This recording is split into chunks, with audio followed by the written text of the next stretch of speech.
நாம் கவனிப்போம். நம்பிக்கை குறித்து நம்ம பார்த்து கொண்டு வருகிறோம். யார் மேல நம்பிக்கை வைத்து நம்ம இந்த பூமியில வாழ்கிறோம் என்கிற அந்த காரியத்தில் நீங்க எப்படிப்பட்டவர்களா இருக்கிறீங்க, யாரை நம்பி வாழறீங்க? நம்ம எல்லாரும் இந்த உலகத்தை விட்டு ஒரு நாள் நம்ம எல்லாரும் போக போறோம். யாருமே என்ன பண்ண முடியாது. மரணத்தின் போர்லேருந்து யாராலையும் என்ன பண்ண முடியாது, ஜெயிக்க முடியாது. அதனால இந்த உலகத்தில் நம்ம எல்லாரும் வாழ்ந்து முடிச்சு எல்லாம் எங்கே போக போகுது? சரீரம் மண்ணுக்கு போக போகுது, ஆவி கத்தடத்தில் போக போகுது. இதுதான் வேதம் சொல்லுகிறது. கத்த தந்த தீபம், இந்த தீபம் எங்கே போகுது பார்த்தீங்கன்னா தேவனிடத்தில் போக போகுது. அதனால நீங்களும் நானும் யாரை நம்பி வாழறீங்க? எப்படிப்பட்ட நம்பிக்கையில் நீங்கள் இருக்கிறீங்க? தேவனை நம்பி வாழறீங்களா, மனுஷரை நம்பி வாழறீங்களா? உங்ககிட்ட தான் இருக்குது. யாரை நம்பி வாழ்கிறோம் என்கிற அந்த காரியத்தில் நம்ம தீர்மானம் பண்ணணும். தீர்மானம் என்பது அதாவது உறுதியாய் பற்றி கொண்டு கை கொண்டு வாழ்கிறது. அதில் நீங்கள் என்ன பண்ணணும்? உறுதியாய் தீர்மானத்தோடு என் தேவனுக்காக நான் வாழ்வேன், கர்த்தரை நம்பி இருக்கிறேன், அந்த நம்பிக்கையை நான் ஒரு நாளும் வெட்கப்பட விட மாட்டாரேன்னு அப்படின்ற எண்ணம் உங்களுக்கு இருக்கணும். போன வாரம் நம்ம சொன்ன நம்பிக்கை குறித்து பார்த்தோம். நீதிமொழி 3:5 பார்த்தோம். உன் சுய புத்தி மேல் சாயாமல் உன் முழு இருதயத்தோடும் கர்த்தரில் நம்பிக்கையாக இரு என்று பார்த்தோம் இல்லையா? அப்போ நம்பிக்கை ஏன் அவரை நம்பி நம்ம வாழறோம்? அவரை நம்பும் போது எதிலுமே நீங்கள் குறைவே காண்பதில்லை. முதல்ல நமக்கு எது இருக்குதோ இல்லையோ சுகபல ஜீவனோடு வாழணும் இல்லையா? அதாவது சுகாதாரத்தோடு, உடல்ல எந்த ஒரு வியாதியும் பலவீனமும் தாக்காம எல்லாம் சொல்லுவாங்க, பாருப்பா என் கைகால் நல்லா இருந்தால் போதும்பா, நான் போயிச்சுப்பேன்பா. கைகால் இருந்தால் நல்லா போதும். ஆண்டவன் கொடுத்த கைகால் நல்லா இருக்குது, அதனால நான் என்ன பண்ணுவேன், யார் இடத்துல போய் பிச்சை எடுக்க மாட்டேன், 10 பாத்திரம் தொலைக்காத நான் போயிச்சுப்பேன் அப்படின்னு சொல்லுவாங்க இல்லையா? அது ரொம்ப முக்கியம். உடல் சுகபல ஜீவனோடு இருக்கணும். அது ரொம்ப ரொம்ப முக்கியமானது. ஏன்னா உடல்ல வச்சுதான், ஏன்னா யாருமே அடுத்தவங்க படுத்த படிக்கா இருக்கும்போது அடுத்தவங்களுடைய உதவி நமக்கு தேவைப்படுது. அங்கேயே படுத்த படிக்கா இருக்கும்போது சாப்பாடு கொடுக்கணும், அதிலே டாய்லெட்டு, அதிலே எல்லாமே நம்ம போகும்போது அது ரொம்ப கஷ்டமாக இருக்குது பாருங்க. இப்படிப்பட்ட வாழ்க்கையில் இன்னைக்கு நிறைய பேர் அவதிப்பட்டு கொண்டு இருக்கிறாங்க. சுகபல ஜீவன் இல்லாமல் இந்த சரீரத்தில் ஏன் தான் இப்படிப்பட்ட வியாதிலாம் நம்மளை தாக்குது? இந்த வியாதி என்னை ரொம்ப பலவீனப்படுத்துது. நான் எதுவுமே சாப்பிட முடியல, அதை சாப்பிட முடியல, சுகமாக இருக்க முடியல. அப்படிலாம் இன்றைக்கு உலகத்தில் நிறைய பேர் இன்றைக்கி அப்படி தான் இருந்து இருக்கிறாங்க. அதனால் நான் உங்களுக்கு சொல்லுகிறேன், நீங்கள் நல்லா இருக்கிறதுக்கு ஒரே ஆதாரம் கர்த்தர் மேலே நம்பிக்கையாக இருக்கும்போது உங்களால் உறுதியாக சொல்ல முடியும், இந்த பூமியில் நான் இருக்கிற வரைக்கும் எனக்கு நன்மையும் கிருபையும் தொடரும், நான் கர்த்தர் எப்போது எனக்கு நன்மையை தருவார் அப்படின்ற எண்ணம் உங்கள் உள்ளத்தில் இருக்கணும். என்ன என்று சொன்னால், தேவன் தம்முடைய குமாரனாகிய கிறிஸ்துவை நமக்காக இந்த உலகத்தில் அனுப்பி நம்மளுடைய பாவங்களையும் நம்மளுடைய சாபங்களையும் நம்மளுடைய நோய்களை சுமந்து தீர்த்துட்டாரு. அவர் கல்வாரி சிலுவிலே 2000 வருஷத்துக்கு முன்பாக சுமந்து தீர்த்துட்டதுனால இனி அந்த பாவம் சாபம் வியாதி நம்மளை தொடக்கூடாது, ஆளுகை செய்யக்கூடாது. அப்படிதான் நீங்க என்ன பண்ணணும்? விசுவாசித்து, இருதயத்தில் விசுவாசித்து, வாயில நீங்கள் அறிக்கையிடும் போது கண்டிப்பாக நாம் சுகபல ஜீவனோடு இந்த பூமியில வாழ முடியும். ஏன்னா இன்னைக்கு சிறுவை வேலை செஞ்சு சேர்த்து வச்சு கடைசியாக பார்த்தீங்கன்னா ஒரு வியாதியில் கொண்டு போய் அழிச்சிருவாங்க எல்லாம். ஏதாவது ஒரு வியாதி உள்ளே வரும்போது அந்த வியாதி மூலமாக இவ்வளோ காலமாக நான் சம்பாதித்து சேர்த்து வச்சுட்டு இந்த ஒரு வியாதி உள்ளே என் சொத்தெல்லாம் அழிச்சிட்டு போயிடுச்சுங்க. சொத்து மட்டும் அழிச்சுது, கடைசியில் ஓட்டாண்டி ஆகிட்டு ஒன்றுமே இல்லாத படுத்த படிக்காக இருப்பாங்க. அவ்வளோ செலவு பண்ணி என்ன இருக்காது, வியாதி குணமாயிருக்காது. இதெல்லாம் எப்படி நடக்குது பார்த்தீங்கன்னா, இதுதான் சாபம். பாவம் சாபம் இன்றைக்கு எல்லா இடங்களிலும் ஆளுகை செய்து கொண்டு இருக்குது. அதனால நீங்க என்ன பண்ணீங்க? இந்த பாவம் சாபம் என்கிற இந்த பொல்லாத பிரமாணத்திலிருந்து நீங்களும் நானும் விடுவிக்கப்பட்டோம். ஜீவனுடைய ஆவின் பிரமாணத்துக்குள்ளே நம்ம வந்தாச்சு. கிறிஸ்துவினாலே ஜீவனுடைய ஆவின் பிரமாணம் பாவம் மரணம் என்பவைகள் பிரமாணத்திலிருந்து நம்மை விடுதலை ஆக்கிவிட்டது என்பதை உங்க ஒவ்வொரு உள்ளத்துக்குள்ள அப்படிப்பட்ட விசுவாசம் இருக்கணும். என்னவோ இன்னும் கடந்த காலம் அந்த மனுஷன் படுத்த படிக்கா இருக்கிற அப்படி ஆயிடுமோ, நம்ம இப்போ கொஞ்சம் நல்லா இருக்கிறோம், ஒரு 50 வயசு 55 வயசு தான் ஆகுது, இன்னும் 70 80 வயசுல எப்படி இருப்போமோ? நீங்கள் எப்படி இருப்பீங்கன்னு சொல்லி வேதம் சொல்லுது. முதிர் வயதிலும் கனிகளை கொடுத்து பூஷ்டியும் பசுமையுமா இருப்பீங்க, இதுதான் சத்தியம். அப்படிதான் நீங்க விரும்பணும். நான் முதிர் வயதிலும் கனிகளை கொடுப்பேன். கனிகள் என்று கொடுப்பேன்னா முதிர் வயதிலும் உங்களுக்கு தேவையான வேலையை நீங்களே செஞ்சுப்பீங்களாம். யாரை எதிர்பார்க்க மாட்டீங்க. எனக்கு யாருன்னா ஒருத்தருக்கு கூட இருந்து ஹெல்ப்புக்கு தான் நல்லா இருக்குமே, எனக்கு உதவிக்கு வேணுமே அப்படின்ற எண்ணம் உங்கள் உள்ளத்தில் வராதே. நீங்களே என்ன பண்ணுவீங்க, இல்லைங்க நான் எனக்கு கடவுள் நல்ல பலனை கொடுத்துக்கிறாரு, எனக்காக நான் என்னால் சமைக்க முடியும், என்னால் என்ன பண்ண முடியும், எல்லா வேலையும் நான் செய்ய முடியும், அப்படிப்பட்ட எனக்கு தேவன் பலனை கொடுத்துக்கிறாரு, முதிர் வயதிலும் அவங்களுடைய ஒத்தாசை வேணும் இவங்களுடைய ஒத்தாசை வேணுன்றதை எனக்கு தேவைப்படாது, கர்த்தர் நல்ல பலனை கொடுத்துருக்கிறாரு, அதனால முதிர் வயதிலும் என் காரியத்தை எல்லாம் நானே செஞ்சுக்கிற அளவுக்கு எனக்கு வேண்டிய பலனை கர்த்தர் கொடுத்துருக்கிறார் என்ற வார்த்தை உங்கள் வாயிலிருந்து வரும் பாருங்க. நீங்கள் பயப்பட வேண்டிய அவசியம் இல்லை. அதனால தான் நான் உங்களுக்கு சொல்கிறேன், யாரை நம்பி வாழ்கிறோம் என்கிற அதில் தீர்மானமாக இருக்கணும், உறுதியாக இருக்கணும். அதற்கு முன்ன வைக்க வேண்டியதை முன்ன வைக்கணும், பின்னாடி வைக்க வேண்டியதை பின்னாடி வைக்கணும். முன்ன எதை வைக்கணும், ஒன்று தான் வைக்கணும். முதல் ஒன்று தேவனை தான் முதல்ல வைக்கணும். தேவனுடைய வார்த்தையை முதல்ல வைங்க. தேவையானது ஒன்று தான்.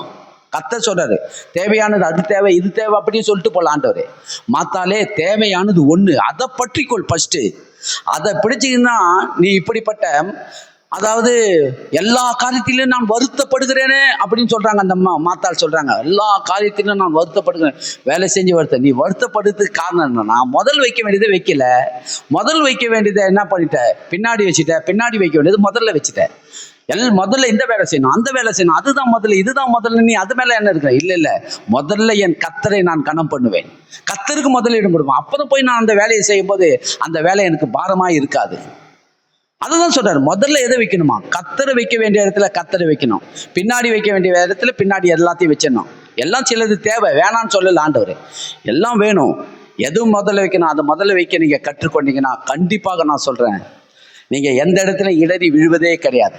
தேவன் நல்லவர். நம்ம இந்த வசனத்தை படிப்போம். 130 சங்கீதம் 5 வசனத்தை படிமா.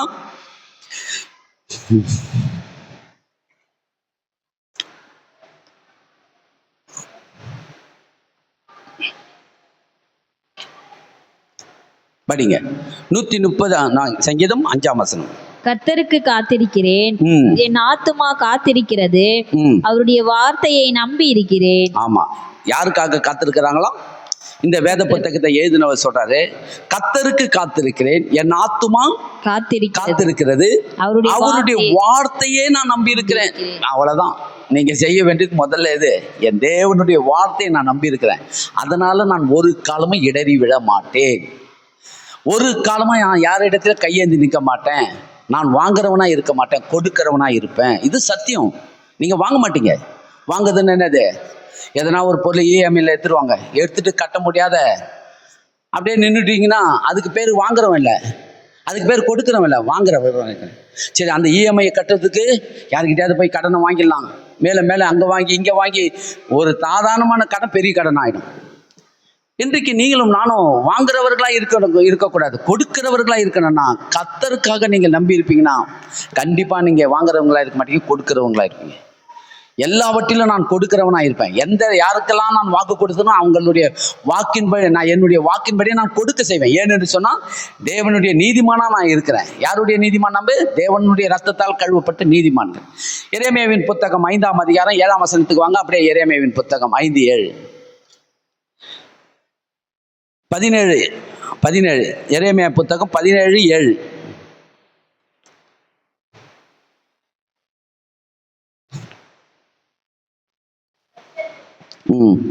கர்த்தர் மேல் நம்பிக்கை வைத்து கர்த்தரை தன் நம்பிக்கையாக கொண்டிருக்கிற மனுஷன் பாக்கியவான்.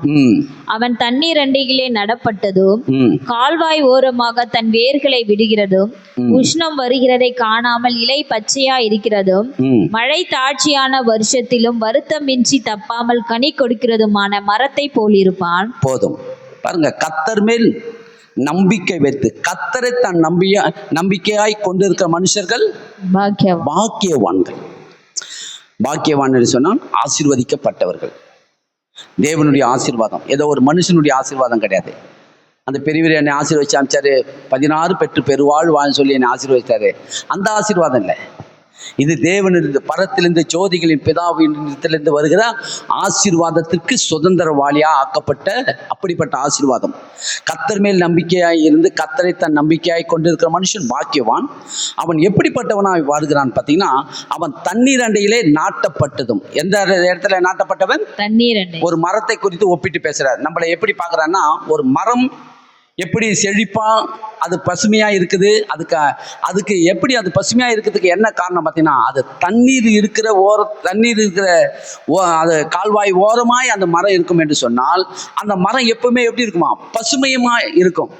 அப்ப நம்ம யாருடைய அண்டையிலே நம்ம வேறு நாட்டப்பட்டவர்கள்னா, கர்த்தருடைய ஜீவனுடைய நதி நமக்குள் பாய்கிறதுனால இதை மரத்தை ஒப்பிட்டு பேசுறாரு. தண்ணீர் அண்டையிலே நாட்டப்பட்டதும் கால்வாய் ஓரமாக தன் வேர்களை விடுகிறதும் உசனம் வருகிறதை காணாமல். அதாவது உசனம் என்று சொன்னால் வறுமை. வறுமை என்பதே உங்க வாழ்க்கையில வராது. உசனம் என்பது வருகிறதை காணாமல். வறுமை என்பது உங்க வாழ்க்கையில இல்லவே இல்லை. தரித்திரம் உங்களை விட்டு நீங்கி போயிட்டு தான். தரித்திரம் நீ உங்களை ஆளுகை செய்யாது. இந்த உலகத்தில் இருக்கிற தரித்திரம் உங்களை என்ன பண்ண முடியாது, உங்களை தரித்திரத்துக்குள்ளே நிலை நிறுத்த முடியாது. அது உங்களை என்ன பண்ண முடியாது, சேதப்படுத்த முடியாது. உசனம் என்று சொன்னால், உசனம் வருகிறதை காணாமல் என்று சொன்னால், வெயில் ஏற ஏற மரம்லாம் வந்து தண்ணி இல்லைன்னா அப்படியே என்ன போயிடும், வாடி போயிடும். அப்ப இந்த உலகத்தின் பொருளாதாரங்கள் குறைப்பட்டாலும் நீங்கள் குறைப்பட்டு வாழ்வது கிடையாதான். உங்களுக்கு குறைவு உங்களை தாக்க முடியாது. ஏன்னு சொன்னால், தேவன் உங்களை போஷித்து காப்பாற்றுகிறவர் நம்மோடு இருக்கிறார். அந்த அர்த்தத்துல தான் இதை சொல்றாரு பாருங்க. அவன் உஷ்ணம் வருகிறதை காணாமல். இலை பச்சையா இருக்கிறதும் மழை தாட்சியான வருஷத்திலும். மழை இந்த வருஷம் ஃபுல்லா மழை பெய்யலன்னா தேசம் எப்படி இருக்கும், வறட்சி அடைந்து போயிடும். அப்ப இங்க நம்ம வேலை சனத்துல நமக்கு வேலை இல்லை அது இல்லைன்னு சொன்னாலும், நீங்க எப்பொழுதும் தப்பாமல் கனி கொடுக்கிறவர்களாய், வறட்சியான மழை தாட்சியான வருஷத்திலும் தப்பாமல் கனி கொடுக்கிறவர் கனி கொடுக்கிறதுமான மரத்தை போல் இருப்பீர்கள். அப்ப என்ன சொல்றான்னா, கர்த்தரை நம்புகிறவன் தாழ்ச்சி அடைவதில்லை. இது சத்தியம். தாவீது அதை கொண்டுதான் எழுதுறாரு. கர்த்தர் என் மேய்ப்பரா இருக்கிறார், நான் தாழ்ச்சி அடையேன். இல்லையா? தாவீது என்ன சொல்றாரு, கர்த்தர் என் மேய்ப்பர், அதனால நான் தாழ்ச்சி அடையேன் அப்படின்னாரு. அப்ப தேவனை நம்பி இருக்கிறவர்கள் தாழ்ச்சி அடைவதில்லை. தேவனுடைய வார்த்தை வந்து ஒரு நாளும் என்ன பண்ணாது, வெறுமையாய் நம்மளை வந்து பொய் சொல்லி அந்த இடத்துல எழுத மாட்டாங்க. அது வெறுமையாக்காது நம்மளை. ஒரு நாளும் தேவனுடைய வார்த்தை வெறுமையாய் திரும்புவதில்லை. நீங்கள் தாழ்ச்சி அடையாமல் தப்பாமல் கனி கொடுப்பீர்கள். இது சத்தியம். விசுவாசிக்கிறீங்களா? விசுவாசிக்கிறவங்க ஒரு ஆமே சொல்லுங்க பார்ப்போம். ஆமே. நீங்க தாழ்ச்சி அடைய மாட்டீங்க, நீங்க வருத்தப்பட மாட்டீங்க. எப்படி இந்த மரத்தை ஒப்பிட்டு தேவன் நம்மையும் இந்த மரத்தையும் ஒப்பிட்டு பேசுறாரு. ஒரு மரம் எப்பொழுதும் வருஷம் தப்பாமல் கனி கொடுக்குதுன்னா அது காரணம் என்னன்னா, அது தண்ணீர் அண்டையிலே நாட்டப்பட்டதும் கால்வாய் ஓரமாய் தன் வேர்களை விடுகிறதுமான இருந்தாதான் அது எப்போதும் செழிப்பா இருக்கும். அப்ப நீங்களும் நானும் கர்த்தரோடு இணைந்து இருப்போம் என்று சொன்னால், இயேசு திராட்சை செடியா இருக்கிறார், நான் கொடியா இருக்கிறேன். யார் செடியா இருக்குது? அவர் செடியா இருக்கிறாரு, நான் கொடியா இருக்கிறேன். அப்ப இந்த செடி கொடி வந்து எதோடு இணைந்து இருக்குது? கால்வாய் ஓரமாய் ஒரு மரம் எப்படி நாட்டப்பட்டதா இருந்து தன் வேர்கள் தண்ணீர் அண்டையில விடப்படுகிற மரம் போல இருக்கும் என்று அது எப்படி செழிப்பா இருக்குதோ, நீங்கள் கர்த்தர் இயேசு கிறிஸ்துவோடு நீங்க இணைந்து இருப்பீர்கள் சொன்னா ஒரு நாளும் தப்பாமல் நீங்கள் கனி கொடுப்பீர்கள் என்று கர்த்தர் சொல்றாரு. அப்ப இதுதான் அதோடைய அர்த்தம். பாருங்க 13ஆம் வசனம் என்ன சொல்றது பாருங்க. 13ஆம் வசனம் படிமா. இஸ்ரவேலின் நம்பிக்கையாகிய கர்த்தாவே, உம்மை விட்டு விலகுகிற யாவரும் வெட்கப்படுவார்கள். அவர்கள் ஜீவனுள்ள தண்ணீரின் ஊற்றாகிய கர்த்தரை விட்டு விலகி போனபடியால் உம்மை விட்டு அகன்று போகிறவர்களின் பெயர் புழுதியிலே எழுதப்படும். எங்க எழுதப்படுமா? புழுதியிலே. கர்த்தரை விட்டு விலகி போகிறவர்கள். நான் சபை நல்லா கர்த்தருக்குள்ள வளர்ந்து நல்லா செழிப்பா இருக்கிறீங்க, திடீர்னு உங்க ஏதோ ஒரு சூழ்நிலையில நீங்க வந்து கர்த்தரை விட்டு வெளியே போனோம்னா அதுக்கேற்ற அடையாளமும் உண்டாகும். இவ்வளவு நாள செழிப்பா இருந்தீங்க, இப்ப திடீர்னு வறட்சி ஆகிக்கினே இருக்கிறீங்க. போக போக போக என்னன்னா அது இவங்க நல்லா இருந்தாங்க, திடீர்னு காரணம் என்னன்னா, செடியை விட்டு கொடி என்ன பண்ணிச்சு, விலகி போயிடுச்சு. அதுதான் மெய்யான செடியாக இயேசு கிறிஸ்துவை இஸ்ரவேலின் நம்பிக்கையாக கர்த்தாவே உம்மை விட்டு விலகிற யாவரும் என்ன ஆவார்கள்? வெட்கப்படுவார்கள். அவர்கள் ஜீவனுள்ள தண்ணீரின் ஊற்றாகிய கர்த்தரை விட்டு விலகினற்படினால் உம்மை விட்டு அகன்று போகிறவர்களின் பெயர் புழுதிலே எழுதப்படும். எதுல எழுதுவாராம்? புழுது என்று சொன்னால் அந்த தூசி இருக்குது இல்லையா? புழுது என்று சொன்னா ஒரு தூசிக்கு தூசி ஒப்பிட்டு பேசுறேன். புழுதுன்னா அதை தான். அப்ப புழுதுல பேர் எழுதுனா நிக்குமா? கொஞ்சம் யோசிச்சு பாருங்க. அது என்னைக்கா இருந்தாலும் அழிஞ்சு போயிடும். ஜீவ புத்தகத்தில் எழுதணும் பேரு. ஜீவ புத்தகத்தில் யார் பேர் எழுதப்படும்? கர்த்தரை பற்றி கொண்டிருக்கிறவர்கள் ஜீவ புத்தகத்தில் எழுதப்படும். இல்லை உன் பேர் ஜீவ புத்தகத்தை எழுதிட்டான்னு உனக்கு நம்பிக்கை இருக்குதா? நம்பிக்கை இருக்குதுங்க. அப்படின்னு நீங்கள் உறுதியாக சொல்லணும். எப்படி சொல்கிறேன்? அவர் திராட்சை செடியாக இருக்கிறார், நான் எப்போதும் நான் கொடியாக இருக்கிறேன், அந்த செடியோடு நான் இணைந்து இருக்கிறது எனக்கு நல்லா தெரியும், நான் நல்லா கனி கொடுத்துன்னு வரேன், குறையில்லாமல் வாழ்கிறேன். இதை வச்சே என்னால் சொல்ல முடியும், என் பெயர் ஜீவ புத்தகத்தில் எழுதப்பட்டு இருக்குது. என் பெயர் புழுதிலே எழுதி வைக்கல, ஜீவ புத்தகத்தில் எழுதி வைக்கல. எப்படி சொல்றீங்க? நான் கர்த்தரோடு எப்போதும் நம்பிக்கை உள்ளவனாக இருக்கிறேன், கர்த்தர் மேல் நம்பிக்கை உள்ளவனாக இருக்கிறேன். 5ஆம் வசனத்தை படிங்க. 5. மனுஷன் மேல் நம்பிக்கை வைத்து மாம்சமானதை தன் புயபலமாக்கி கொண்டு கர்த்தரை விட்டு விலகுகிற இருதயமுள்ள மனுஷன் சபிக்கப்பட்டவன் என்று கர்த்தர் சொல்லுகிறார். அவன் எப்படிப்பட்டவனா? சபிக்கப்பட்டவன். மனுஷனை நம்பினீங்கன்னா கர்த்தருக்கு கண்டிப்பா கோபம் மூட்டுறீங்கன்னு அர்த்தம். கர்த்தர் கோபம் மூட்டும் போது அந்த சாபம் உங்களை தொடரும், பிடிக்கும். அப்ப நம்ம யாரை நம்ம நம்பி இருக்கிறோம்? மனுஷனை நம்புறீங்களா, கர்த்தரை நம்புறீங்களா? எந்த சூழ்நிலையிலும் இல்லைங்க, எனக்கு இந்த ஊர் தலைவர் நல்லா எனக்கு தெரியும், ஊர் தலைவர் எனக்கு சப்போர்ட் பண்ணார், கண்டிப்பா நான் சொல்றேன். அப்படிப்பட்ட நம்பிக்கையை ஒரு நாளும் நீங்க சார்ந்துடாதீங்க. யாராவது உங்களுக்கு ஒத்தாசை பண்றாங்களா, மனுஷர்கள் தயவு கிடைக்குதா, சோத்திரம், கர்த்தருக்கு சோத்திரம். அவங்க எனக்கு சப்போர்ட் பண்ணுவாங்க, இவங்க சப்போர்ட் பண்ணுவாங்கன்னு சொல்லி அவங்க மேல நம்பிக்கை வச்சு கர்த்தரை பின்ன தள்ளிடாதீங்க, மனுஷனை முன்ன வச்சிடாதீங்க. ஒரு காலமா அந்த காரியத்தை நீங்க செஞ்சிடாதீங்க. அந்த காரியத்தை நீங்க செஞ்சீங்கன்னா கர்த்தர் என்ன சொல்றாரு?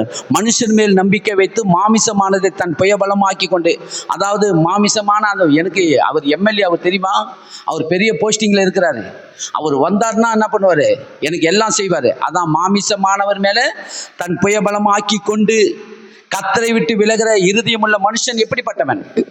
சபிக்கப்பட்டவன். யாரும் சாபம் விட வேணாம், சாபம் பிடிச்சிக்கும். அவர் ஆண்டவர் கூட சபிக்க மாட்டாரு, கர்த்தரே சொல்றாரு, அவர் சபிக்கப்பட்டவன் என்று கர்த்தரே சொல்லுகிறார்.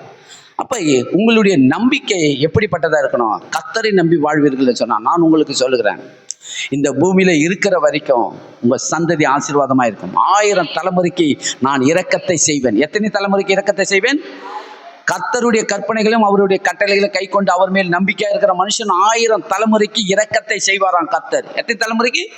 உங்களோட போயிடக்கூடாது, உங்களோட உங்க இந்த ஜெனரேஷனோட நீங்க நம்ம சந்ததி அழியக்கூடாது. நம்ம தலைமுறையா நம்ம சந்ததிகள் என்ன பண்ணணும்?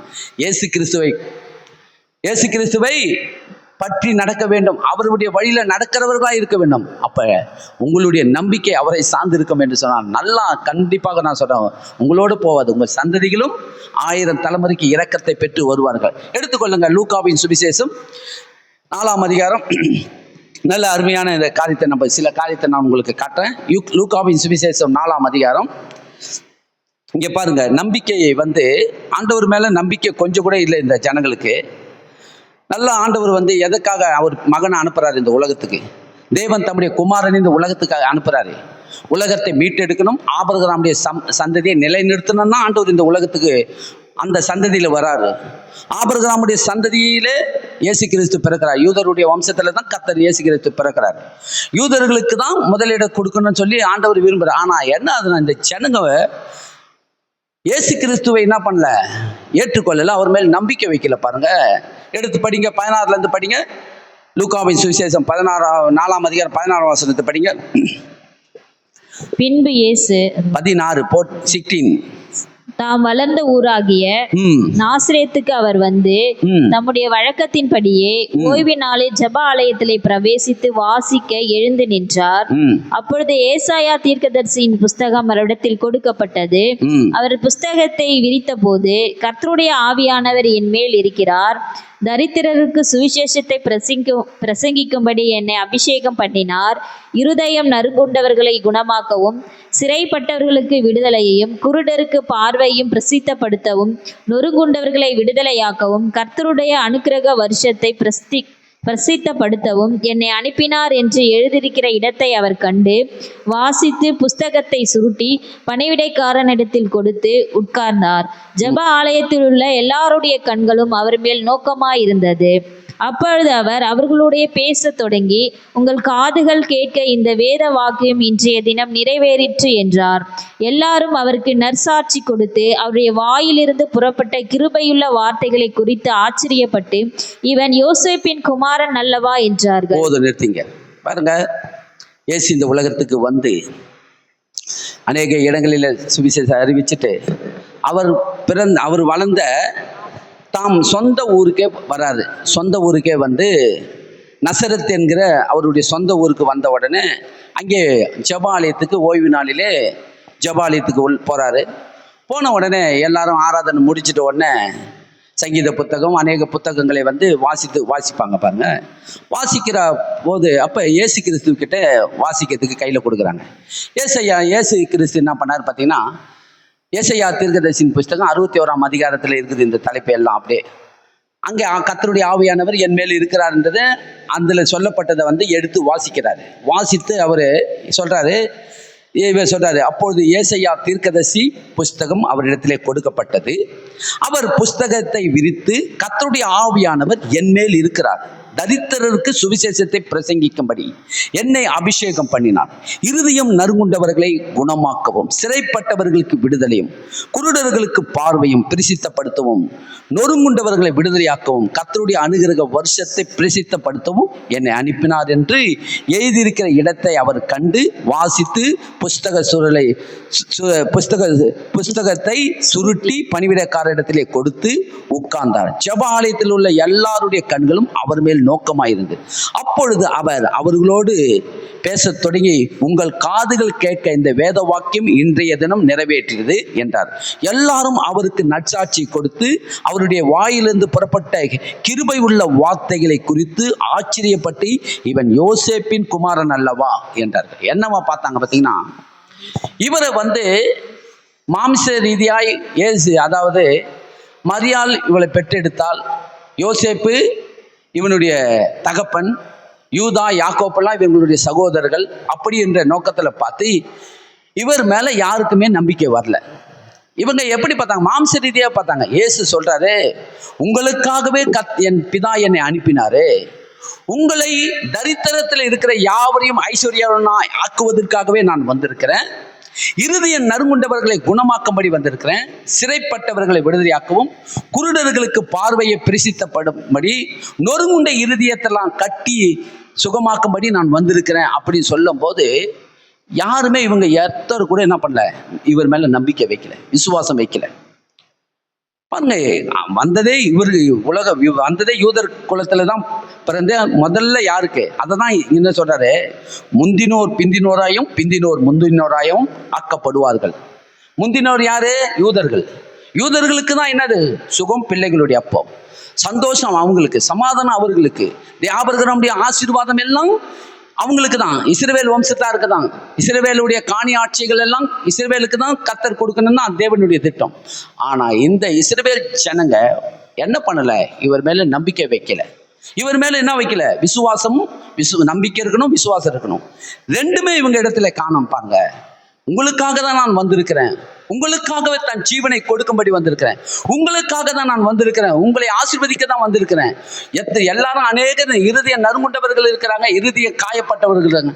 யாருமே என்ன பண்ணல, இடம் கொடுக்கல. பாருங்க, எல்லாரும் எப்படி பார்த்தா, இவன் யோசேப்பின் மகனாச்சே, அந்த தச்சர் வேலை செய்யறாரு யோசேப்பு, அந்த யோசேப்புடைய மகன் தானே இவனுக்கு எங்கிருந்து வந்தது இப்படிப்பட்ட பேசக்கூடிய வார்த்தை? எப்படி இவன் கத்துக்கினான்? படிப்பறிவு கூட இல்லை. இயேசு கிறிஸ்து ஸ்கூலுக்கெல்லாம் போல. பாருங்க, ஸ்கூலுக்கெல்லாம் போல. அவர் படிப்பறிவு அறியாதவன் தான், அறியத்தக்கவர் தான் எழுதியிருக்குது யோவான் சுவிசேஷத்துல. இப்படி இருக்கும்போது இவரை யாருமே என்ன பண்ண, நம்பலை, விசுவாசிக்கல. அப்படி இருக்கும்போது என்ன நடந்தது பார்த்தீங்கன்னா, நான் உங்களுக்கு சொல்லுகிறேன், கர்த்தர் எல்லாம் கொடுக்க வல்லவர். சுகம் அவரால் கொடுக்க முடியும், சமாதானம் அவரால் கொடுக்க முடியும், சந்தோஷம் அவரால் கொடுக்க முடியும், நிறைவான ஆசீர்வாதம் உங்களுக்கு கொடுக்க முடியும். ஐஸ்வர்யத்தின் சம்பன்னர் அவர், போதுமானதுக்கு மிகவும் அதிகமாய் கொடுக்கிற கர்த்தர். அப்படிப்பட்ட தேவனிடத்தை விட்டு நீங்க வேற இடத்துல போய், நான் இதை ஆண்டவர் சில இதை கொடுப்பார், சில இதை கொடுக்க மாட்டாரு அப்படி சொல்லி எண்ணம் உங்க உள்ளத்துல உண்டாகக்கூடாது. தேவனால கொடுக்காதது ஒன்றுமே இல்லை, எல்லாமே அவரால் கொடுக்க முடியும். நல்லா வாழலாம். நீங்க உலகம் சொல்ற பிரகாரம் நீங்க ஒரு நாளை காது கொடுத்து கேட்டுறாதீங்க. உலகம் சொல்லுது என்ன, கொஞ்சம் அதாவது என்னென்னமோ தப்பா சொல்லுது. உலகம் சொல்ற வார்த்தையில நீங்க கேட்டீங்கன்னா கண்டிப்பாக அவ்வளவுதான். எல்லாருக்கும் வர்றது நமக்கும் வரும், இல்லை எல்லாருக்கும் வர்றது நமக்கு வரவே வராது. உன் பக்கத்தில் 1000 பேர், உன் வலது புறத்தில் 16,000 பேருக்கு வரும், அது எல்லாருக்கும் வரும், ஆனா உனக்கு வராதுன்றாரு.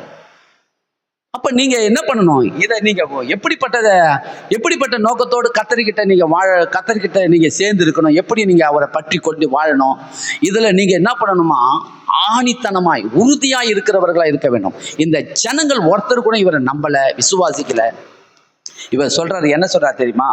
ஆண்டவர் சொல்றாரு பாருங்க, 24ஆம் வசனத்தை இவங்க எல்லாரும் ஆச்சரியப்பட்டு, இவன் யோசேப்பின் குமாரன் அல்லவா, கிருபையுள்ள வார்த்தைகளை குறித்து இவர் பேசினாரு, ஆச்சரியப்பட்டார்கள். இவன் யோசேப்பின் குமாரன் அல்லவா என்றார்கள், இல்லையா? ஆனா ஆண்டவராகிய இயேசு சொல்றாரு, 24ஆம் வசனத்தை பாருங்க. ஆனாலும் தீர்க்கதரிசி ஒருவனும் தன் ஊரிலே அங்கீகரிக்கப்பட மாட்டான் என்று மெய்யாகவே உங்களுக்கு சொல்லுகிறேன். அன்றியும் எலியாவின் நாட்களிலே 3 வருஷமும் 6 மாதமும் வானம் அடைக்கப்பட்டு தேசம் எங்கும் மிகுந்த பஞ்சம் உண்டாயிருந்த போது இஸ்ரவேலிற்குள் அநேக விதவைகள் இருந்தார்கள்.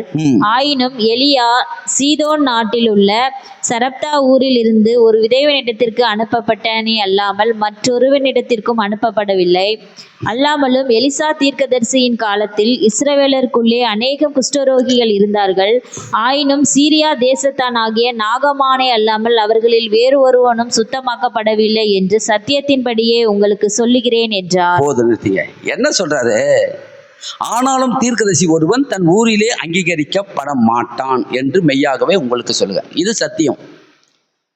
நீங்க ஒரு வீட்டில் ஒரு ஊழியக்காரர் இருக்கிறாரு, ஊருக்கள் அநேக இடங்கள்லாம் போய் அற்புதம் அதிசயம் செய்வார். ஆனால் வீட்டில் இருக்கிற மனைவி அங்கே நம்ப மாட்டாங்க, அவர்களுக்கு முக்கியம் கொடுக்க மாட்டாங்க, பிள்ளைகள் முக்கியம் கொடுக்க மாட்டாங்க, அந்த ஊரில் இருக்கிறவங்க முக்கியம் கொடுங்க. இது சத்தியம். பெரிய பிரசங்கியார் அடிக்கடிக்க சொல்லுவார் பாருங்க, அவர் பிரசங்கம் பண்ணி இருக்கும்போது சொல்லுவார், நான் ஊழியத்தை செஞ்சு எல்லாரும் எனக்கு அனுப்பணும், ஆனால் எங்கள் வீட்டில் ஒருத்தர் கூட என்னை என்ன பண்ண மாட்டாங்க, மதிக்கவே மாட்டாங்க. என்னை ஒரு நாளும் இவர் தேவன் இவரோடு இருந்து இவரை எடுத்து வல்லமையாக பயன்படுத்துகிறார் என்ற எண்ணம் ஒருத்தர் உள்ளத்துலையும் இருக்காதுன்னு சொல்லுவார். ஏன்னா இயேசு கரெக்டாக சொல்கிறேன், ஆண்டவர் சொல்கிற வார்த்தை அப்படியே உண்மை. யாருமே நம்மள என்ன பண்ண மாட்டாங்க, அங்கீகரிக்க மாட்டாங்க. நம்ம ஊரில் யாருமே என்ன பண்ண மாட்டாங்க, இவனா அவனுடைய மகன் தானே, அப்படிதான் ஏளனமாக பார்ப்பாங்களே கண்டி. அதனால நீங்கள் என்ன பண்ணாதீங்க, சோர்ந்து போயிடாதீங்க. உங்களுக்கு கொடுத்த வேலையை என்ன பண்ணுங்க, உறுதியாக செய்யுங்க. இயேசு சொல்றாரு, சொந்த ஊருக்கு போனால் ஒருத்தர் கூட என்னை நம்பலை, என்னை விசுவாசிக்கல, ஒரு அற்புதமும் செய்யலை.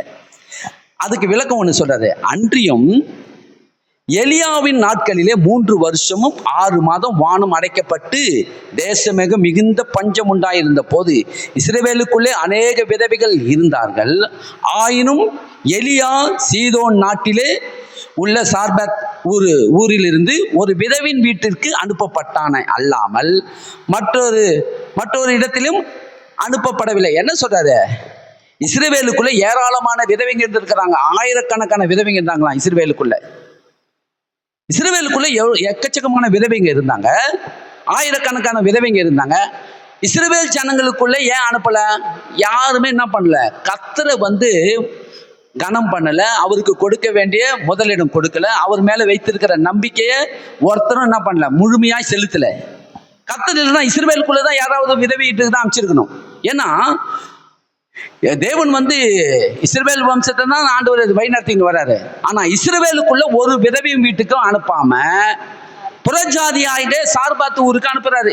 ஏன் அங்க அனுப்புறாரு? அந்த மக விசுவாசிக்கிறாராம். கர்த்தர் எப்படியாவது நம்மளை ரட்சிப்பாரு, நம்மளுக்கு விடுதலை, நமக்கு எந்த போஷிப்பாரு. பயங்கர பஞ்சம்.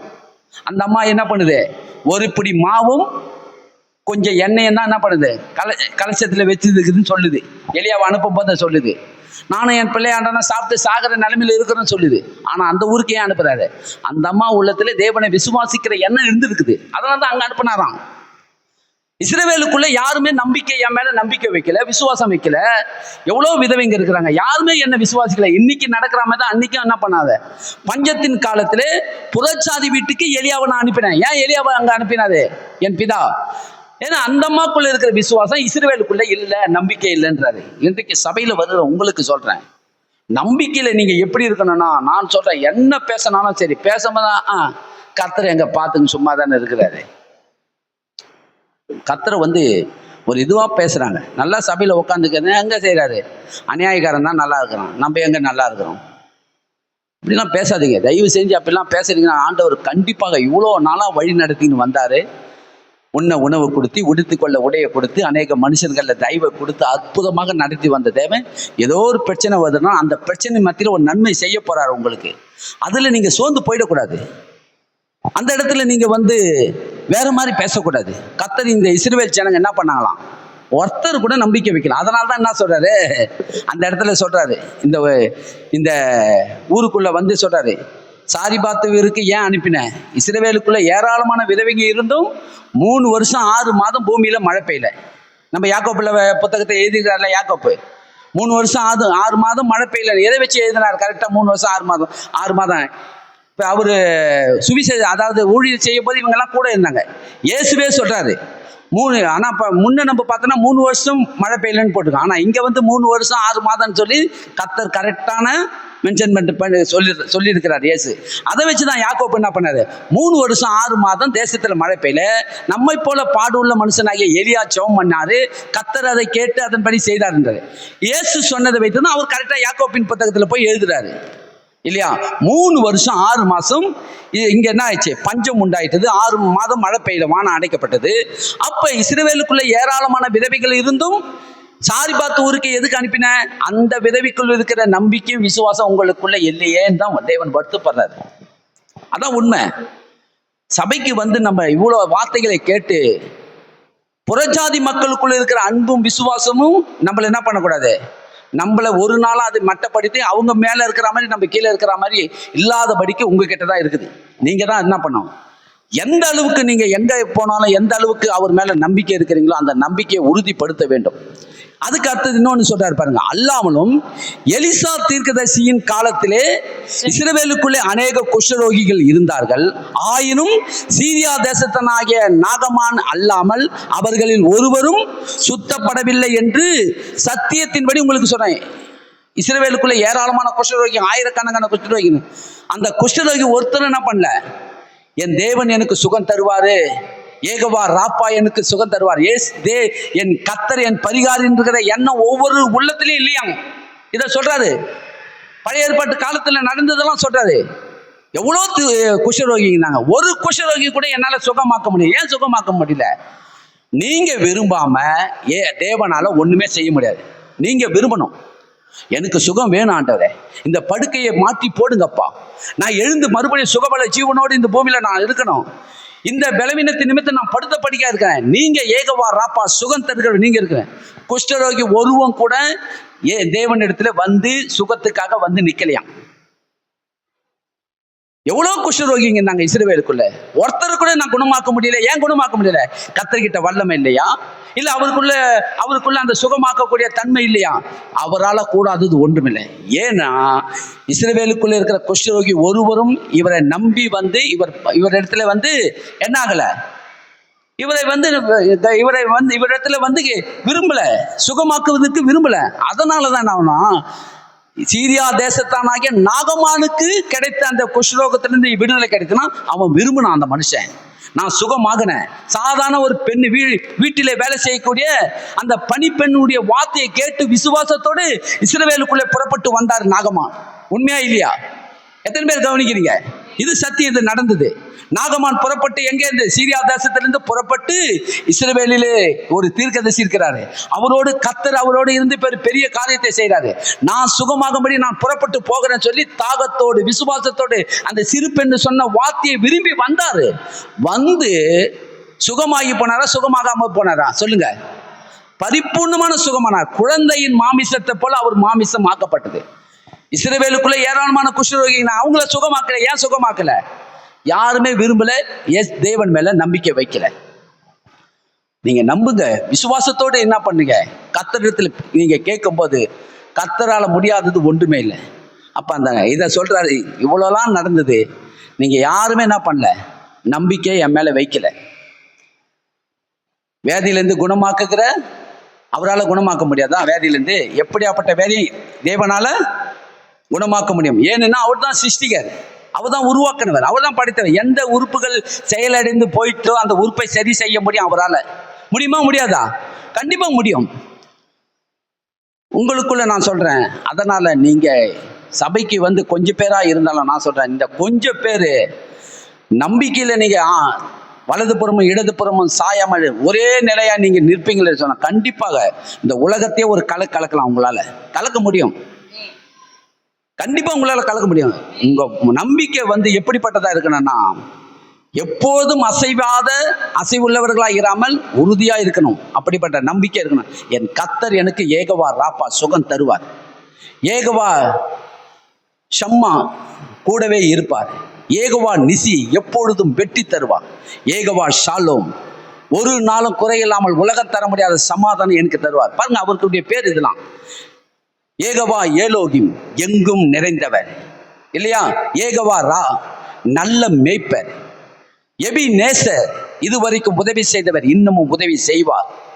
அப்படிப்பட்ட தேவன் அப்படிப்பட்ட பெயர்லாம் அவருக்கு அந்தந்த காலகட்டத்தில் அந்தந்த இடத்துல நடக்கும்போதெல்லாம் வைத்தாங்க. அதெல்லாம் நீங்க என்ன பண்ணணும்? அதை வச்சு பேச, ஆண்டவரே இது வரைக்கும் உதவி செய்த எபினேசரே இன்னும் உதவி செய்வேன், நான் உண்மை நம்புறேன் ஆண்டவரே.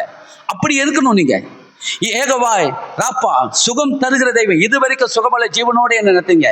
நீரே என் பரிகாரியாகிய கர்த்தர், எனக்கு சுகம் தருவீர். ஒரு வேதி என்னை பலவீனப்படுத்த முடியாது. கண்டிப்பா இந்த நம்பிக்கையோடு நீங்க சொல்லுங்க, நடக்கும். எல்சடா என்ற நாமம் உள்ளவர் போதுமானதுக்கு மிகவும் அதிகமான ஐஸ்வர்யத்தை எனக்கு தந்து என் குறைவைகளை நிறைவாக்குவார் அப்படின்னு சொன்னோம். ஏகவா ஈரே எல்லாம் பார்த்து கொள்வீர். என்ன பண்ணுவாரு? எல்லாம் பார்த்து கொள்வார். ஒன்று கூட என்ன பண்ண மாட்டாரு, இதுதான் பார்க்க முடியும் அது பார்க்க முடியாது, இல்லை இல்லை, எல்லாவற்றையும் பார்த்து கொள்கிற தேவன் உங்களோடு இருக்கிறார். எல்லா இடங்களிலும் வெட்டி சிறக பண்ணுகிற உங்க கூட இருக்கிறார். அப்படி நம்பிக்கையில நீங்க உறுதியா இருப்பீங்கன்னு சொன்னா நான் சொல்றேன், கண்டிப்பா 1000 தலைமுறைக்கு உங்க குடும்பம் ஆசீர்வாதமா இருக்கும். ஒரு தலைமுறையில 2 தலைமுறை 1000 தலை. கவலைப்படாதீங்க. யாருக்காக ஜெபம் பண்ணீங்களா விடாத ஜெபம் பண்ணுங்க. உங்க பிள்ளைகளுக்காக ஜெபம் பண்ணீங்களா, உங்க வீட்டில் இருக்கிறவங்களுக்காக ஜெபம் பண்ணீங்களா, கண்டிப்பா தேவன் அதுக்கேற்ற பதிலை கொடுப்பார். தேவன் விசுவாசிக்கிறீங்களா? அவரால் தான் முடியும். அவரால் தான் உங்க குடும்பத்தை சரி பண்ண முடியும். வேற யாராலையும் சரி பண்ண முடியாது. நம்பிடுங்க. எடுத்துக்கொள்ளுங்க. 1 ராஜாக்களின் புத்தகத்துக்கு வாங்க. 1 ராஜாக்களின் புத்தகம் அருமையான இன்னொரு காரியத்தை நம்ம பார்க்கலாம். 1 ராஜாக்களின் புத்தகத்துல பாருங்க. 2 ராஜாக்களின் புத்தகம் 1ஆம் அதிகாரத்துக்கு வாங்க.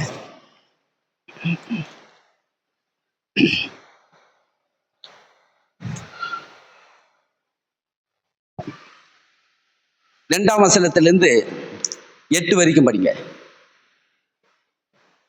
2 ராஜாக்களின் புத்தகம் 2ஆம் வசனத்திலிருந்து 8 வரைக்கும் படிங்க. 2ஆம் வசனம்.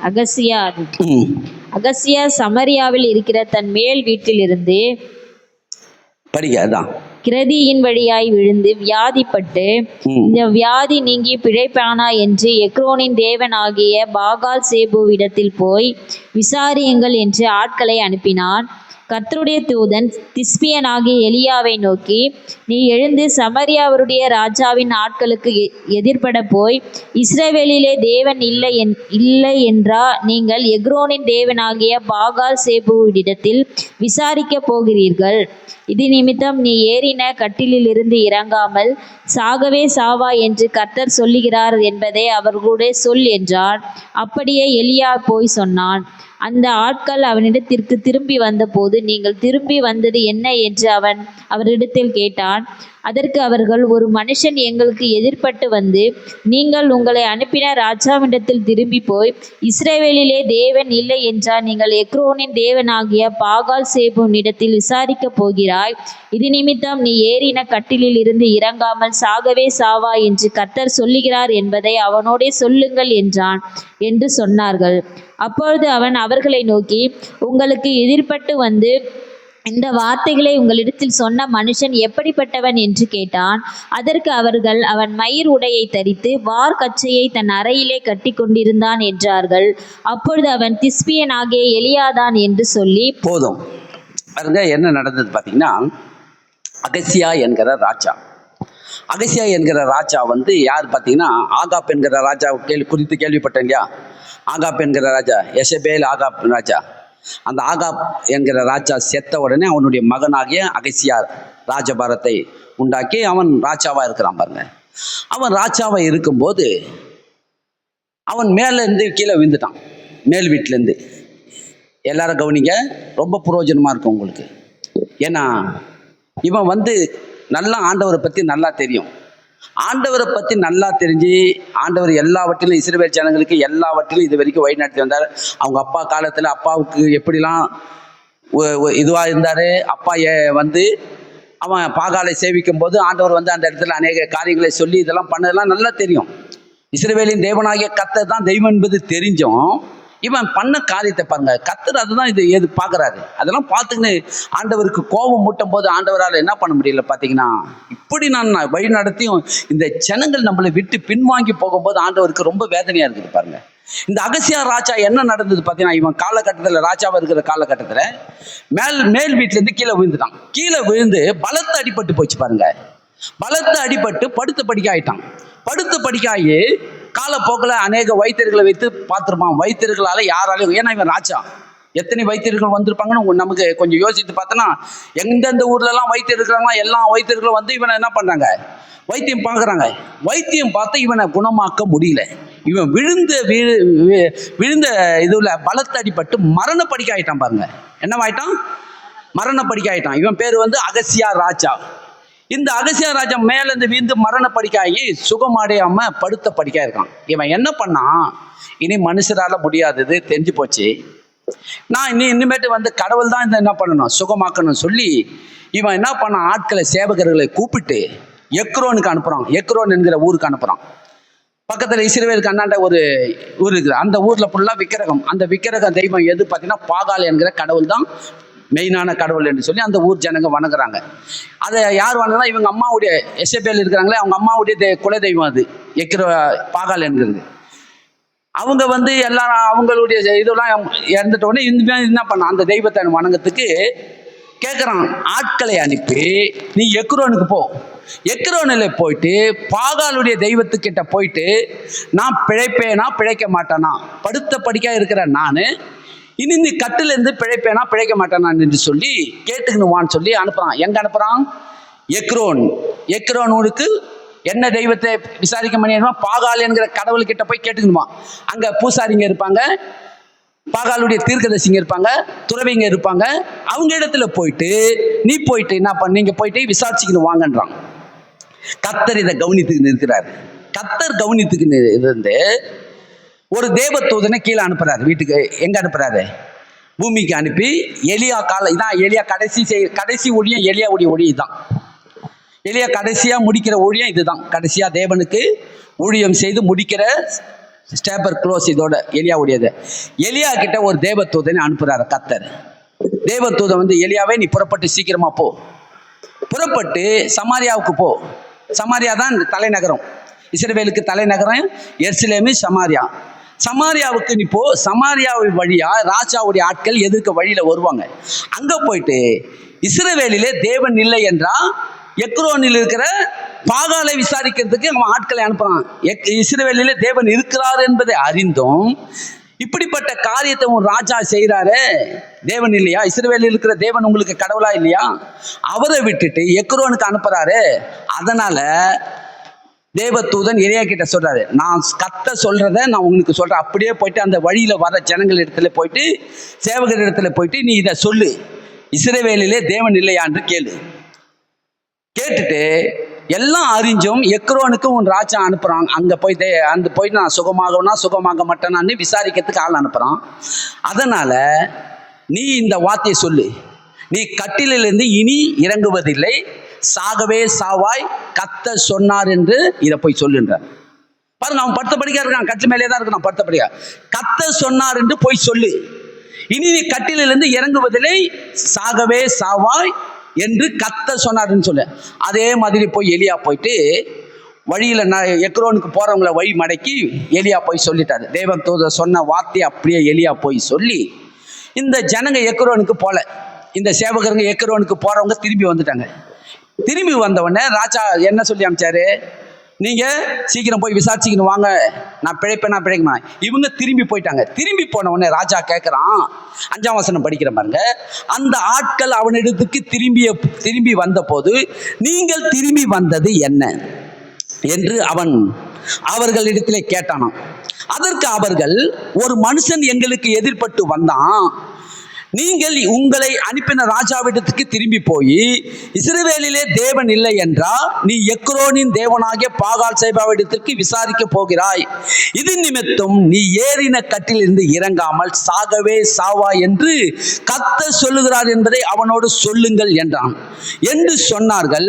அப்பொழுது அவன் அவர்களை நோக்கி, உங்களுக்கு எதிர்பட்டு வந்த இந்த வார்த்தைகளை உங்களிடத்தில் சொன்ன மனுஷன் எப்படி இருந்தான் என்று கேட்டானாம்.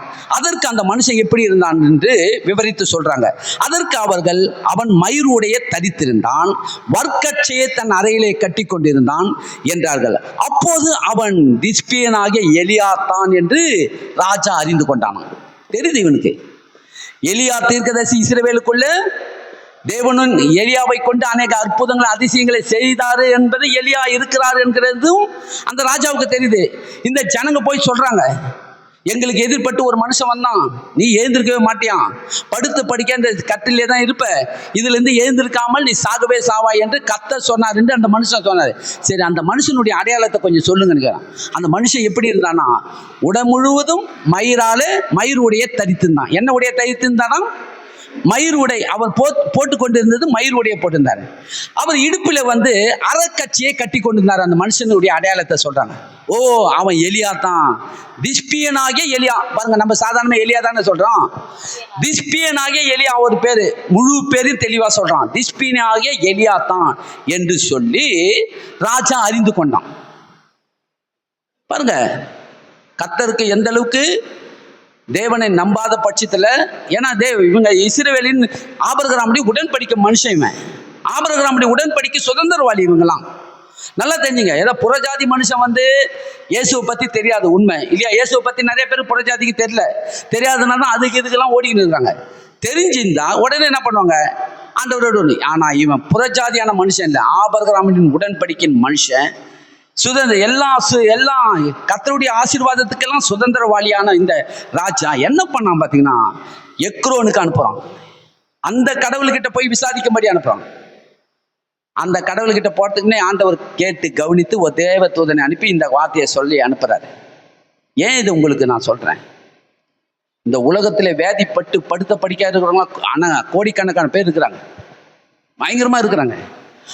ஏகவா ராப்பா, சுகம் தருகிற தெய்வம் நம்ம கூட இருக்கிறான்றதை மறக்க கூடாது. நீங்க மறக்காதீங்க. இந்த உலகத்துல எவ்வளவு பேர், மாவீரன் அலெக்சாண்டர் எத்தனை பேருக்கு தெரியும்? மக்தோனியா நாட்டு அரசர். 2300 வருஷத்துக்கு முன்ன அவன் அரசனா இருந்தான். இயேசு கிறிஸ்து பிறப்பதுக்கு முன்பாக அவன் அரசனா இருந்தான். அவன் பார்த்தீங்கன்னா உலகத்தையே எல்லா யுத்தத்திலையும் போய் ஜெயிச்சுட்டு உலகத்தையே என்ன பண்ணான், தன் கைக்குள்ள என்ன பண்ணானா, உலகத்தையே தன் கைக்குள்ள வச்சுக்கிற அளவுக்கு எல்லா பகுதியிலும் போய் 4 பக்கமும் ஜெயிச்சுட்டு வந்துட்டான். 20 வயசுல ராஜாவானா, 32 வயசுக்குள்ள எல்லா நாட்டையும் பிடிச்சிட்டான். பாருங்க, எந்த இடத்துலயும் தோல்வி கிடையாது. அவன் எல்லாத்திலையும் வெற்றி வெற்றி வெற்றி. அப்படிப்பட்ட ஒரு அரசனை பாருங்க. அவன் பேர் பார்த்தீங்கன்னா மாவீரன் அலெக்சாண்டர் இஸ் கிரேட் அப்படின்னு தான் போட்டுருவாங்க. அவனை போல இந்த ராஜா இந்த உலகத்துல ஒரு ராஜாவும் ஒப்பிட முடியாதான். ஏன்னா மாவீரன் தான் நம்பர் 1 ராஜா என்ற அந்த இதுலயே நம்பர் 1 யார் பார்த்தீங்கன்னா மாவீரன் அலெக்சாண்டர் தான் சொல்லி யார் இருக்கிறாங்க. அவரு வேற மாதிரி இருந்தார். இவருக்கு கொடுத்த இது அவருக்கு கொடுக்கல. ஏன்னா மாவீரன் அலெக்சாண்டர் பிடிச்ச மாதிரிலாம் பிடிக்கல அவரு. நீங்க படிச்சு பாருங்க தெரியும். ஏன்னா கிரேட் என்ற ஒரு அந்தஸ்து அவருக்கு கொடுத்துருக்காங்க. ஏன்னா அந்த மனுஷன் பார்த்தீங்கன்னா எல்லாத்துலயும் வெற்றி. கடைசியில் என்ன நடந்தது பார்த்தீங்கன்னா, அவருக்கு ஒரு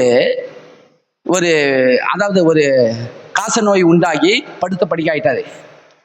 ஈட்டி இருதயத்தில் இங்கே நெஞ்சில் ஈட்டி, அதாவது யுத்தத்துக்கு போகும்போது ஈட்டி நெஞ்சில் பாஞ்சிச்சு. அதுல இருந்து படுத்த படிக்காகி ஒரு வியாதிப்பட்டு படுத்த படிக்காயிட்டான். ஏராளமான வைத்தியர்களை வச்சு குணம் பார்க்குறான். கொஞ்சம் நஞ்சம் இல்லை, பொண்ணு வெள்ளி வைத்தூரியம் ஏராளமாக சேர்த்து வச்சுட்டான் சொல்றாங்க. ஏராளமாக சேர்த்து வச்சு பொண்ணு வெளியே வாரி கொடுக்குறான். எப்படியாவது என்ன குணமாக்குங்கன்னு சொல்லி கேட்குறான். அந்த ராஜா மாவீரன் அலெக்சாண்டர் அநேக வைத்தியர்களை வச்சு பார்த்தாராம். யாராலையும் குணமாக்க முடியல. முடிவு எடுத்துட்டாராம், இனி இந்த உலக போர்ல எல்லாத்திலையும் ஜெயிச்சேன், இந்த மரண போர்ல என்னால் ஜெயிக்க முடியலையே. இந்த மரண போர்ல ஜெயிக்க முடியாத பட்சத்தில் ஒரு சாவர தருவாயில் இருக்கும்போது நான் சொல்றதை நீங்க எல்லாரும் செய்யணும்னாராம் மாவீரன் அலெக்சாண்டர். என்ன செய்யணும் சொல்லுங்க. நான் சாகும்போது அந்த சவப்பெட்டியில வச்சு என்னை தூக்கின்னு போகும்போது 2 கையும் வெளியே வச்சு தூக்கின்னு போங்க. அடுத்தது, என்னை அடக்கம் செய்யும் போது வைத்தியர்கள் கண்டிப்பா கூட வரணும். ஏன்னா இந்த மரண போர்ல இருந்து எந்த வைத்தியாலும் என்ன ஆக்க முடியாது, குணப்படுத்தி ஜெயிக்க முடியாது என்பதை நான் அறிந்து கொண்டேன். மரண போர்ல எல்லா போர்லையும் ஜெயிச்சிடலாம், மரண போர்ல இருந்து ஒரு மனுஷனும் தப்பிக்க முடியாது என்பதை நான் அறிந்து கொண்டேன். உலகம் முழுவதும் ஆதாயப்படுத்தினேன், ஆனா இந்த மரண போர்ல இருந்து என்னால ஜெயிக்க முடியல. கண்டிப்பா வைத்தியர்கள் வந்து எனக்கு அடக்கம் பண்ணணும். ஏன்னா வைத்தியர்களால எது முடியுமோ அதுதான் முடியும். மரணத்திலிருந்து அவங்களால என்ன பண்ண முடியாது, பரிபூர்ணமாய் அவங்களுக்கு விடுதலை வாங்கி கொடுக்க முடியாது என்பதை நான் அறிந்து கொண்டேன். அவங்க கண்டிப்பா வரணும், என் 2 கையை வெளியே வச்சு தொங்க விட்டுப்பாங்க. நான் வெறுமையாய் வந்தேன், நான் போகும்போது ஒண்ணு கொண்டு போல. இவ்வளோ உலகத்தையே நான் ஆதாயப்படுத்தினேன், போகும்போது என்ன எடுத்து போனேன், ஒன்றும் இல்லை. தேவையானது ஒன்று, அந்த ஒன்றை விட்டுட்டான் அந்த மனுஷன். யாரை விட்டுட்டாரு? இயேசு கிறிஸ்து விட்டார். தேவையானது ஒண்ணு, இல்லைன்னா அவர் போயிட்டு போறார். 32 வயசுலயே செத்துட்டார் அந்த மனுஷன். இன்னைக்கு உங்களுக்கு நான் சொல்லுகிறத காது கொடுத்து கேளுங்க. 32 வயசுல ஏன் சாகணும்? எல்லாத்தையும் ஜெயிச்சு எவ்வளவு பிரயாசப்பட்டு உலகத்தை பிடிச்சாரு. ஆனா முழுமையா என்ன பண்ணல, திருப்தியா அவர் வாழ்ந்துட்டு போயிருப்பாருங்கன்னா இல்ல, வருத்தத்தோடு தான் போனாரு. சாகிற வயசே இல்லையே, நான் சாகிறேனே, என்னை காப்பாத்துறதுக்கு இந்த உலகத்துல ஒரு வைத்தியரால முடியலையே. மனுஷனால முடியாதுங்க, கர்த்தரால முடியும். நான் உங்களுக்கு சொல்றேன், இந்த அகசியா ராஜா மேல இருந்து விழுந்து படுத்த படிக்கா இருக்கிறான். அப்ப சொல்றாரு, நீ சாகவே சாவாய், கட்டில இருந்து நீ என்ன பண்ண மாட்ட, இனி எழுந்திருக்க மாட்ட சொல்லி சொல்றாரு. இவங்க போய் சொன்ன உடனே எலியா, திஸ்பேன் ஆகிய எலியா தான் அவனை போயிட்டு ஒரு 50 சேவகரை கூப்பிட்டுக்கோ. அவன் சொல்றான், ஒரு தலைவனை கூப்பிடுறான், படைத்தலைவனை கூப்பிடுறான்.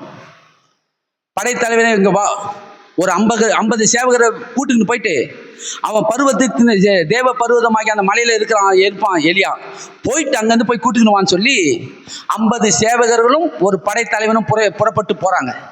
யாரை கூட்டுக்கிறதுக்கு? எலியா தானே சொன்னார், போய் கூட்டுன்னு வாங்க சொன்னாங்க. பாருங்க என்ன நடந்தது பாத்தீங்கன்னா, அப்பொழுது படிக்கிறேன் பாருங்க, 9ஆம் வசனம் படிக்கிறேன். அவனிடத்துக்கு ஒரு தலைவனையும் அவனுடைய 50 சேவகரையும் அனுப்பினான். மலையிலே உச்சியிலே உட்கார்ந்து இருக்கிற அவனிடத்தில் இவன் ஏறி போய், தேவனுடைய மனுஷனே, ராஜா உன்னை வர சொல்லுகிறார். என்ன சொல்றாங்க இவங்க? எப்படி பேசியிருப்பாங்கன்றீங்க? ஹலோ தேவ மனுஷனே, உன்னை ராஜா கூப்பிடுறாரு, சீக்கிரம் வா, உன்னை ராஜா கூப்பிடுறாரு, கிளம்பி வா. நீ வரலன்னா உன்னை பலவந்தமா சிறைப்பிடித்து கொண்டு போக வேண்டியது இருக்கும். சீக்கிரமா உன்னை ராஜா கூட்டுன்னு வர சொன்னாரு. அப்படின்னு சொல்லி இந்த தலைவனும் 50 சேவகர்களும் போயிட்டு இந்த எலியா என்கிற தீர்க்கதரிசியை போயிட்டு ஏளனமா கூப்பிடுறாங்க, பரியாசமாய் கூப்பிடுறாங்க, அவதூறாய் பேசி கூப்பிடுறாங்க. கர்த்தர் பார்த்துன்னு சும்மா இருப்பான்னு நினைக்கிறீங்களா? ஊழியக்காரனை ஒரு மனுஷன் அலட்சியப்படுத்ததோ ஏளனமாய் பேசுவதோ தேவன் சும்மா விட மாட்டாரு. நம்ம நினைக்கலாம் ஊழியம் செய்ததுன்னா ஏதோ வந்து அவங்க சாதாரண ஒரு இது பண்றாங்க. இல்ல பாருங்க, இருக்கிறதுலே வேலையிலே கனமான வேலை என்ன வேலை? ஊழியத்தை செய்கிற வேலை. இந்த எலியா தீர்க்கதரிசியை பார்த்து அவங்க ஏளனமா வந்து கூப்பிடுறாங்க. என்ன சொல்லி கூப்பிட்டாங்க? தேவ மனுஷனே, உன்னை ராஜா கூப்பிடுறாருவா. எப்படி கூப்பிடணும்? ஊழியக்காரர்களுக்கு கொடுக்க வேண்டிய மரியாதையை கொடுக்கலன்னா கர்த்தர் பார்த்துன்னு சும்மா இருக்க மாட்டார். ஊழியக்காரருக்கு கொடுக்க வேண்டிய கனத்தை கொடுக்கணும். ஒவ்வொரு ஊழியக்காரர்களும் இதை அறிந்து கொள்ள வேண்டும். இந்த எலியாவை கூப்பிடும் போது எலியா என்ன சொல்றாரு பாருங்க. அப்பொழுது எலியா அந்த 50 பேரின் தலைவனுக்கு பிரயோத்திரமாக, நான் தேவனுடைய மனுஷனானால் அக்கினி வானத்திலிருந்து இறங்கி உன்னையும் உன் 50 பேரையும் பட்சிக்க கடவுது என்றான். உடனே அக்கினி வானத்திலிருந்து இறங்கி அவனையும் அவன் 50 பேரையும் புஷ்பமாகிச்சு. என்ன எப்படி கூப்பிட்டுக்கிறாங்க? நான் தேவனுடைய மனுஷனானால் கர்த்தர் என்னோடு இருக்கிறார் என்பதை நீங்க யாரும் என்ன பண்ணல, விசுவாசிக்கல. என் கூட கர்த்தர் இருக்கிறாரு. என்னை பார்க்கும்போது உங்களுக்கு எப்படி தெரியுது? ஏதோ மயிலுடைய ஓடிட்டு இருக்கிறேன், ஏதோ அரைக்கட்சியை கட்டிக்கின்னு ஏதோ பரதேசமே தெரியுதா உங்களுக்கு? வானத்தையும் பூமியும் உண்டாக்கின தேவனாகிய கர்த்தர் என் கூட இருக்கிறார் என்பதை இப்ப நீங்க அறிந்து கொள்ளுவாங்க. நான் தேவனுடைய மனுஷனானால் வானத்திலிருந்து அக்கினி இறங்கி இப்பொழுது உன்னையும் உன் 50 பேரையும் பட்சிக்க கடவுது என்று சொன்னார் பாருங்க. சொன்ன உடனே வருது பாருங்க. இன்னைக்கு அப்புறம் இல்ல, ஒரு அவர் கழிச்சு வந்தது, அரை அவர் கழிச்சு வந்து லேட்டா வந்தது பாருங்க. என்ன நடந்ததுதான்? உடனே வானத்திலிருந்து அக்கினி இறங்கி உன்னையும் 50 பேரையும் பட்சிக்க கடுவது என்றான். உடனே அக்கினி வானத்திலிருந்து கர்த்தர் அனுப்புறாரு பாருங்க. வானத்திலிருந்து அக்கினி இறங்கி அவனையும் அவன் 50 பேரையும் பட்சித்தது. போயிட்டாங்க. மறுபடியும் என்ன பண்ணான் பார்த்தீங்கன்னா, சரி எல்லாம் இவங்க எல்லாரும் போயிட்டாங்க, எல்லாம் அழிஞ்சு போயிட்டாங்க. மறுபடியும் அதே மாதிரி இன்னொரு படைத்தலைவனை கூப்பிடுறான். படைத்தலைவனை கூப்பிட்டு ராஜா கூப்பிடுறான். எவ்வளவு இருமாப்பு உள்ளவனா இருந்திருப்பான், கொஞ்சம் யோசித்து பாருங்க. இத்தனைக்கும் படுத்த படிக்கா இருக்கிறான். போங்க, அவரை போய் கனம் பண்ணி கூட்டுக்குன்னு வாங்க, அவனுக்கு மரியாதை கொடுங்க, அவர் தேவனுடைய தீர்க்கதரிசி, அவரை கனம் பண்ணி கூட்டுன்னு வாங்க, அவர் அவதூறாய் பேசாதீங்க, அவர் சாதாரணமானவர் அல்ல, உண்மையிலே கர்த்தர் மேல் நம்பிக்கை இருந்தா அவன் என்ன பண்ணியிருப்பான், கொஞ்சம் கூட அவன் மேல தேவன் மேல நம்பிக்கை இல்லை, கர்த்தரை விசுவாசிக்கல. என்ன நடந்தது பார்த்தீங்கன்னா, மறுபடியும் அவன் என்ன பண்ணானா, மறுபடியும் அவனிடத்திற்கு வேறொரு தலைவனையும் அவனுடைய 50 சேவகரையும் அனுப்பினான்.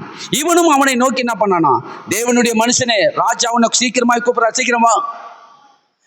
இவனை என்ன பண்ணான், இந்த 50 பேரும் ஒரு படைத்தலைவன் கூப்பிடுறான், பர்வதத்து மேல ஏறி கூப்பிடுறான், ராஜா உன்னை சீக்கிரமா கூப்பிடுறாருப்பா.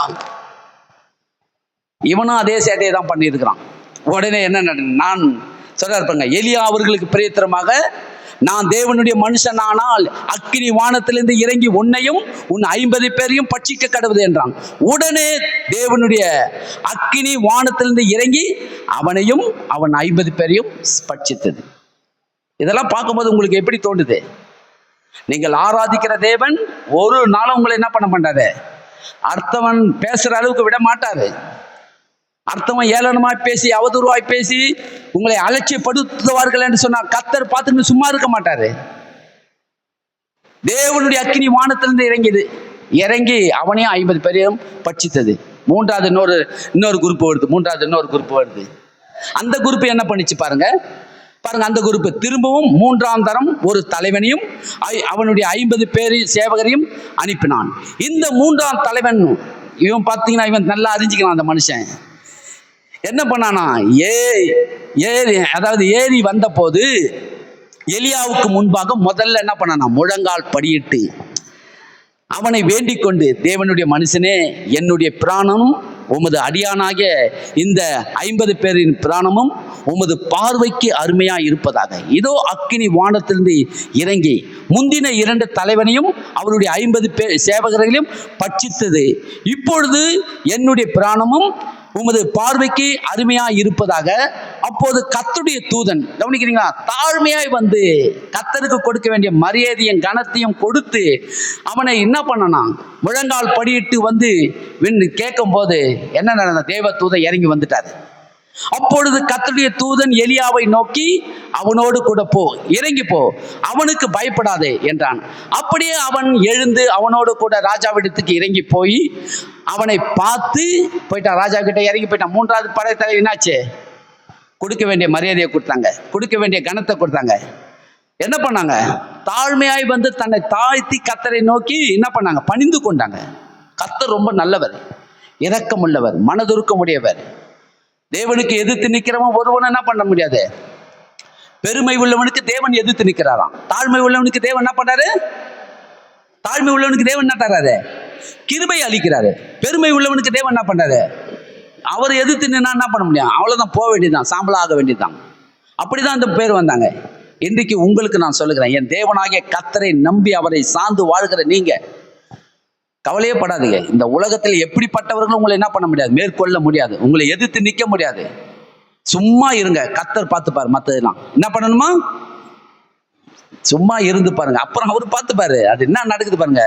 அவனை பார்த்து, இஸ்ரவேலிலே தேவன் இல்லை என்றான். ராஜா கிட்ட வந்துட்டாரு எலியா, ராஜா கிட்ட போய் பேசுறாரு. 16ஆம் வசனம் படிக்கிற பாருங்க. அவனை பார்த்து, இஸ்ரவேலிலே தேவன் இல்லை என்றால் நீ எக்ரோனின் தேவனாகிய பாகால் சேபாவிடத்துக்கு விசாரிக்க ஆட்களை அனுப்பினாய், ஆதலால நீ ஏறின கட்டிலிருந்து இறங்காமல் சாகவே சாவாய் என்று கர்த்தர் சொல்லுகிறார் என்றான். எலியா சொன்ன கர்த்தருடைய வார்த்தையின்படி அவன் என்ன ஆயிட்டானா, இறந்து போனான். இவன் என்ன பண்ணலாம், கொஞ்சம் கூட தன்னை தாழ்த்தல, கொஞ்சம் கூட எந்த இடத்துலயாவது தேவனை நோக்கி என்ன பண்ணவன் பணிந்து. ஆண்டவர் தேவன் சொல்றாரு, தன் பாவங்களை மறைக்கிறவன் வாழ்வடைவான், அதை அறிக்கை செய்து விட்டு விடுகிறவனும் என்ன பண்ணுவானா. நீதிமொழி 28:13 சொல்லுது, தன் பாவங்களை மறைக்கிறவன் வாழ்வடைய முடியாது. அதை அறிக்கை செஞ்சு விட்டு விடுகிறவனும் இரக்கத்தை பெறுவான். இந்த இடத்துல என்ன பண்ணோம்? அறிக்கை செஞ்சிருக்கணும். என் ஆண்டவராகிய கர்த்தரை நோக்கி விண்ணப்பம் பண்ணிருக்கணும். பணிவு இல்லை. என்ன நடந்தது பார்த்தீங்கன்னா, அவன் படுத்த படிக்காகவே செத்து போனான் கர்த்தர் சொன்ன பிரகாரம்.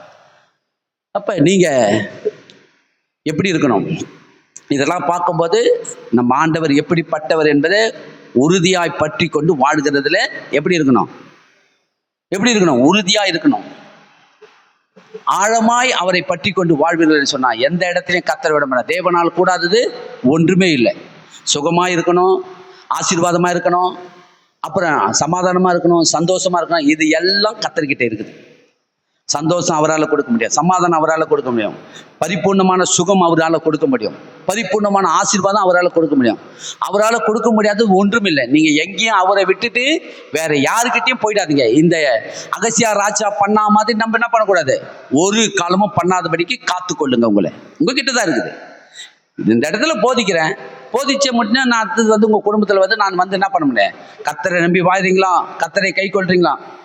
அவ்வளவுதான். சபையில போதிக்கிறதோடு நம்மளுடைய வேலை முடிஞ்சுது. இதுக்கப்புறம் பரிசுத்த ஆவியாகிய தேற்றிடவாளன் உங்களை நடத்துவார். யார் நடத்துது? பரிசுத்த ஆவியாகிய தேற்றிடவாளன் உங்களை நடத்துவார். அவர் நடத்துவது நியாயத்தையும் அநியாயத்தையும் உணர்த்து உங்களை நடத்துவார். அதுக்கு கீழ்ப்பணிந்து நடக்கும்போது கர்த்தர் உங்களை ஆசீர்வதிப்பார். நாம் எழுந்திருப்போம். கர்த்தருக்கு மகிமை உண்டாகட்டும். நல்ல தகப்பனே, நன்றியோடு மை சோத்தரிக்கிறோம். இந்த அற்புதமான கால வேளையில ஆண்டவரே, முழு உள்ளத்தோடு, முழு பலத்தோடு, முழு சிந்தையோடு நாங்கள் உம்மை ஆராதிக்கிறோம். என் தேவன் தாமே ஆண்டவரே, இன்றைக்கு ஆண்டவரே அப்பா எங்களோடு பேசின இந்த வார்த்தைகள் ஆண்டவரே எங்கள் உள்ளத்தை ஆண்டவரே நிரப்பி இருக்குதப்பா. சமாதானம், சந்தோஷம் எங்களை நடத்தட்டும். நாங்கள் பரிபூர்ணமாக இந்த பூமியில வாழ்வோம். எதையும் ஆண்டவரே மனுஷனை நம்பி நாங்கள் போகாதபடிக்கு கர்த்தர் என் பட்சத்தில் இருக்கிறார். அதனால நாங்கள் ஆண்டவரே எல்லாவற்றிலும் ஜெயத்தை பெற்று வாழ்வோம். ஆண்டவரே கர்த்தர் என் சகாயர், மனுஷன் எனக்கு என்ன செய்வான் என்று சொல்லலாமே. என் தேவனே, நாங்கள் உம்முடைய கரத்தில் எங்களை தாழ்த்துகிறோம், அர்ப்பணிக்கிறோம், ஒப்புக் கொடுக்கிறோம். என் சபை மக்களை ஆசீர்வதிங்க, வழி நடத்துங்க.